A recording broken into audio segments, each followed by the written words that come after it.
Սիրելի հայրենակիցներ, քննարկվում է կոռուպցիայի կանխարգելման հանձնաժողովի անդամի ընտրության հարցը եւ այդ շրջանակներում ես ուզում եմ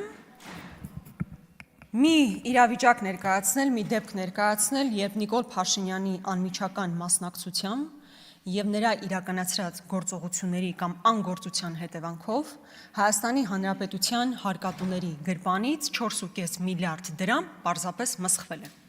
Սրա մասին ես առիթ ունեցել եմ տարբեր դեպքերով նկարագրել, բայց հիմա որոշակի հիմնավորումներ կփորձեմ ներկայացնել։ Խոսքը Fly Arna ավիաընկերության ձևավորման մասին էր, դուք գիտեք, որ մեծ շուկով ստեղծվեց կազմակերպությունն ասեց, բա մենք պետք է պետական ազգային ավիափոխադրող ունենանք, դրա համար օգտագործվեց մեր հարկատուների գրպանից 4.5 միլիարդ դրամ եւ արդյունքում ունենք ուղղակի ձախողված պրոյեկտ, ավիաընկերությունը չկա եւ նույնիսկ կա հայց ընդդեմ Հայաստանի Հանրապետության։ Բայց քանի որ շատերին հարցնում էին, բալավ դա ինչպես է տեղի ունեցել կամ Նիկոլ Փաշինյանը ինչ կապ ունի այդ ամբողջ գործընթացի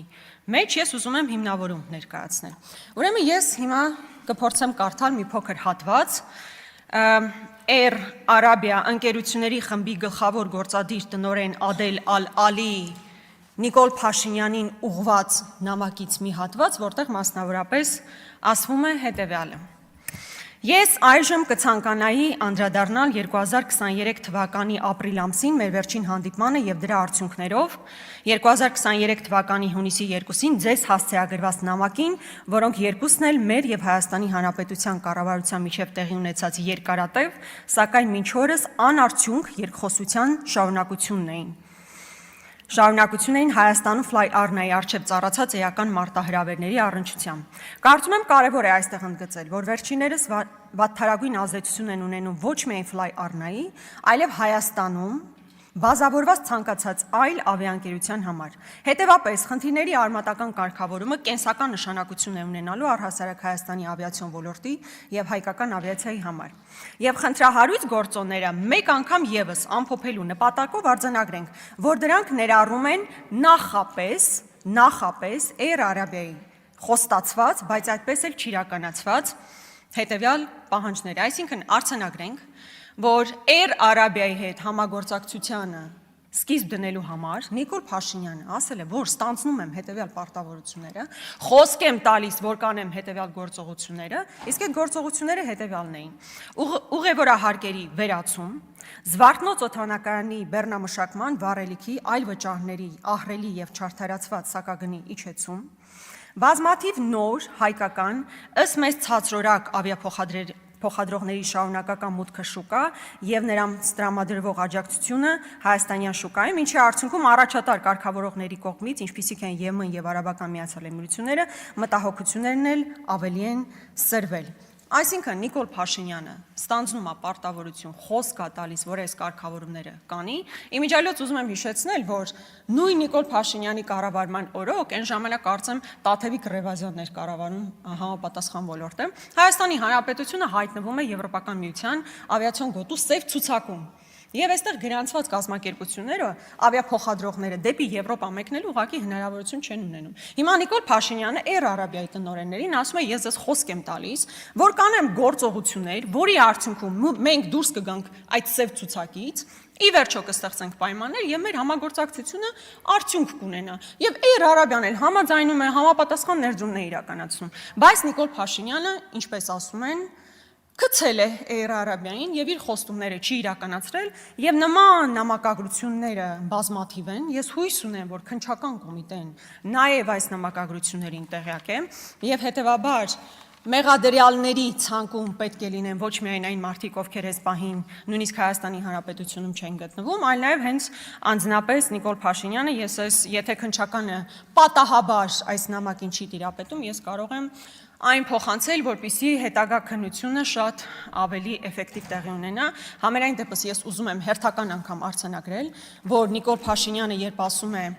կան ծրագրեր, որոնք ուղղակի խայտարակություն էին, դա խայտարակություն չի, Նիկոլ Փաշինյան։ Դա ձեր անմիջական գործողությունների կամ անգործությունների հետևանքով մեր հերոս հարկատուների վրա արժեցած 4.5 միլիարդ դրամ է։ Սա ուղղակի ուզում եմ ֆիքսել եւ անցնենք առաջ։ Եվ իմիջիայլոց հերթական անգամ հիշեցնեմ, որ այս հիմքերը ընդունելով մեր դեմ հայց է ներկայացված միջազգային դատարանում եւ բավարար հիմքեր են ամենայն հավանականությամբ այդ հայցը կբավարարվի։ Քանի որ ժամանակ ունեմ, ես ուզում եմ նաեւ խոսել նախորդ շաբաթ իսկապես շատ ծանր շաբաթ էր ամբողջ հայ հասարակության համար, որովհետև ամենօրյա ռեժիմով մենք կարդում եւ լսում ենք ողբերգական իրադարձությունների մասին։ Իրապես տպավորություն էր, որ մենք Սիցիլիայում ենք ապրում, ինչ որ մաֆիոզների մասին է, էկոպարեկներ, ովքեր թմրանյութի տրանզիտ են իրականացնում, ընդդիմադիր համայնքապետ է սպանվում, գնդակահարվում ամենադաժան ձևով, հա, եւ այս ամեն ինչի մասին իհարկե պետք է խոսել, նախ եւ առաջ ուզում եմ ցավակցություններս հենց այս ամբիոնից հնչեցնել Վալոդիա Գրիգորյանի ընտանիքին, Կարեն Աբրահամյանի ընտանիքին, Մասիս Ասատրյանի ընտանիքին, Կապանցի Յուրա Մարգարյանի ընտանիքին եւ նրանց հարազատներին, որովհետեւ յուրաքանչյուր այս դեպքը իսկապես ողբերգություն է մեր բոլորիս համար։ Բայց ուզում եմ այստեղ անդրադառնալ հատկապես ընդդիմադիր համայնքապետ, Բարաքարի համայնքապետ Վալոդիա Գրիգորյանի սպանության դեպքին։ Վալոդյան շատ կարգին մարդ էր,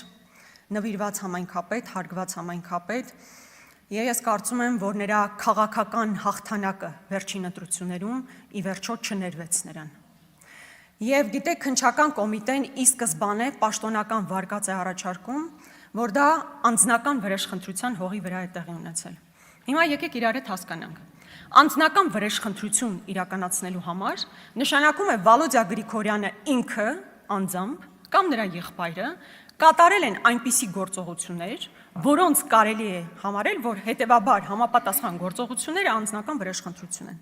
Վալոդիա Գրիգորյանը որևէ հանցագործություն չէր իրականացրել, նրա եղբայրը, որ կապում էին ինչ-որ ձև փետրվարին տեղի ունեցած իրադարձությունների հետ, չի անցնում այդ գործով։ Նա ինչ-որ խուլիգանության գործով է անցնում, բայց փետրվարին տեղի ունեցած ողբերգական իրադարձությունների հետ անմիջապես չի կապվում։ Դրա համար կա կոնկրետ անձ, որ մեղադրական հոդվածով անցնում է։ Այսինքն, երբ քննչական կոմիտեի ղեկավարը հերթական անգամ ՀՄԿ-ի տաղավարից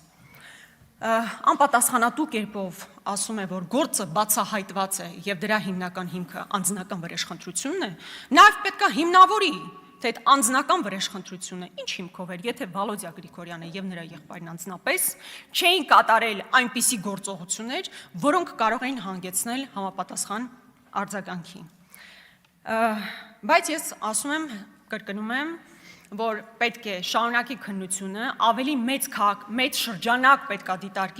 դիտարկվի, թե ընդհանրապես ինչու է տեղի ունեցել այս ողբերգական իրադարձությունը։ Ես կարծում եմ, քննչական կոմիտեն պետք է քննության առարկա դարձնի նաև այն հանգամանքը, թե ինչու ի վերջո նրա Վալոդիա Գրիգորյանի նաև քաղաքական հակառակորդ, օրինակ Մհեր Ախտոյանը 10 օր առաջ մեկնում է Հայաստանի Հանրապետությունից եւ նրան ճանապարհում է այն նույն անձը, ով հետագային պետք է իրականացներ այդ սպանությունը, որը կարծես թե մինչև այսօր որևէ քննարկման առիթ չի դարձել։ Բայց առհասարակ պետք է այստեղ հատուկ շեշտադրել նաեւ իրավապահ համակարգի բարձի թողի վիճակը։